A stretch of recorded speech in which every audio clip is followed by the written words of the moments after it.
ধর্মের ভিত্তিতে রাষ্ট্রভাগ হবে। এই চিন্তাটা, এই কথাটাই বলেছিলেন বঙ্গবন্ধু শেখ মুজিবুর রহমান।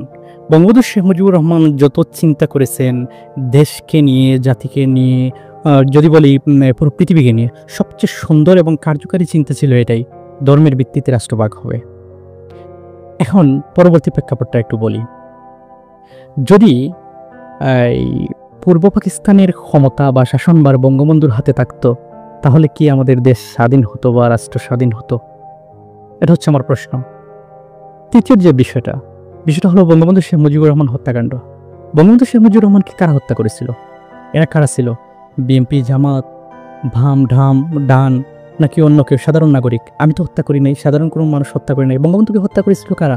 ওনার নিজের ডান হাত যারা ছিল, একদম বিশ্বস্ত মানুষরাই বঙ্গবন্ধুকে হত্যা করেছিল। এবং আওয়ামী লীগের স্বপ্ন যারা লালন করতো, আওয়ামী লীগ নিয়ে যারা স্বপ্ন দেখতো, বঙ্গবন্ধুকে নিয়ে যারা স্বপ্ন দেখতো, তারাই তো বঙ্গবন্ধু শেখ মুজিবুর রহমানকে হত্যা করেছে।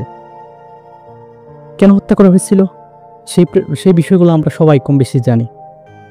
একটা কথা আছে, খারাপ সন্তানরা অনেক সময় মা বাবার মাথা নিচু করে ফেলে।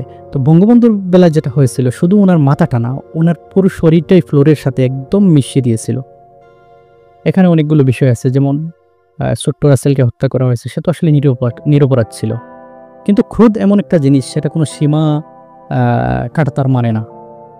যাই হোক, এখন ঘরের মধ্যে একটা দ্বন্দ্ব হলো, সেই দ্বন্দ্ব নিয়ে নিজেদের মধ্যে খুনাখুনি হলো।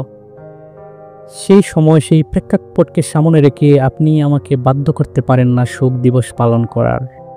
বঙ্গবন্ধুর প্রতি যদি আমার আলাদা কোনো মোহ থাকে তাহলে সেটা অন্য ব্যাপার, কিন্তু আপনি আমাকে এমন ইতিহাস শেখাতে পারেন না, এমন ইতিহাস দিয়ে আমাকে বাধ্য করতে পারেন না যেখানে আমি শোক পালন করতেই হবে। এগুলো হচ্ছে আলগাপিরিতি।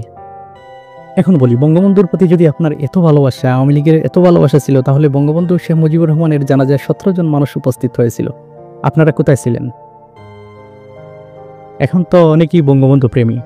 সুশীল শাস্তি গিয়ে সত্যকে যদি গোপন করে ফেলেন তাহলে তো হবে না।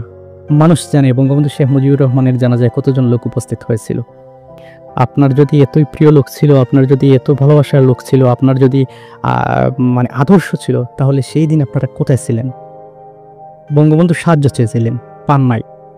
ওনাকে বলা হয়েছিল ঘরের পেছনের দরজা খুলে পালিয়ে যাওয়ার জন্য, কিন্তু পরিবার ছেড়ে আসলে এভাবে পালিয়ে যাওয়া যায় না।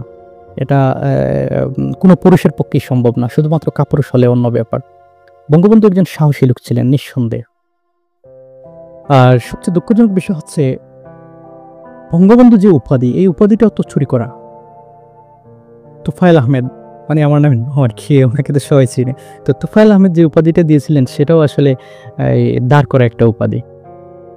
বঙ্গবন্ধু অনেক কাজ করেছেন, ইচ্ছায় অনিচ্ছায় ভালো মন্দ অনেক কাজই করেছেন। ওনার ভালো কাজের জন্য আমরা ওনার জন্য দোয়া করতে পারি। কিন্তু এমন কোনো ইতিহাস যদি কেউ আমাদেরকে শেখাতে চায়, তাহলে আমার মনে হয় একটু বেশি বাড়াবাড়ি হয়ে যাবে। সেটা হতে পারে জিয়াউর রহমানের বেলায়, সেটা হতে পারে আল্লামা দেলওয়ার হোসেন সাঈদীর বেলায়, সেটা হতে পারে আরও অনেকেরই বেলায়। আমি বাধ্য নই মানে কাউকে পিতা মানতে, কাউকে এটা মানতে, সেটা আমার মনের ব্যাপার। যদি আমার মন চায় আমি কাউকে জাতির পিতা মানব, মন না ছেলে মানব না। এটাই হচ্ছে ডেমোক্রেসি। আমাদের দেশ তো আর একনায়তন্ত্র না।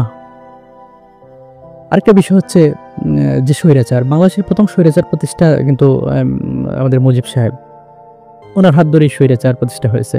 ৭৪-এর দুর্ভিক্ষে লক্ষ লক্ষ মানুষের হত্যার জন্য উনি দায়ী। শুধু হত্যা না, আমি সব বাদ দিলাম, শুধু আমার যদি একটা প্রশ্ন হয়, শেখ মুজিবুর রহমানকে যদি আমি সামনে পেতাম, তাহলে প্রশ্ন করতাম আমাদের জহির রায়হান কোথায়? আমরা জহির রায়হানকে ভালোবাসি। জহির রায়হান এদেশের অনেক বড় একজন সম্পদ ছিলেন। আপনারা যদি শোক পালন করেন তাতে আমার কোনো সমস্যা নাই। আপনাদের পাশাপাশি জহির রায়হানের জন্য আমারও মন কাঁদে। দিন শেষে একটাই কথা, বাংলাদেশ চিরজীবী হোক।